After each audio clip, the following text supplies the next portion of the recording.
Welcome to this step-by-step tutorial on how to buy bonds using the FSMOne app. In just a few simple steps, you'll be ready to make your very first bond purchase. First, log into your account. Once you're in, navigate to the bond market.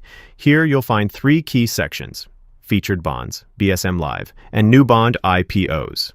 BSM Live is especially powerful. It offers real-time, instant trading, starting from as low as 100 nominal.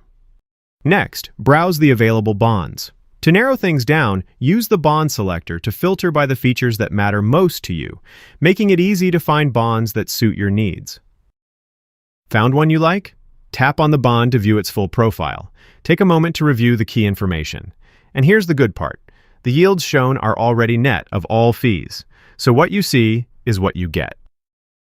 When you're ready, tap the Buy button. Preview your order details, confirm, and keep an eye out for the success screen. That's your confirmation that the order has gone through.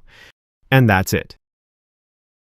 Download the FSMOne app today and buy your very first bond. Happy investing!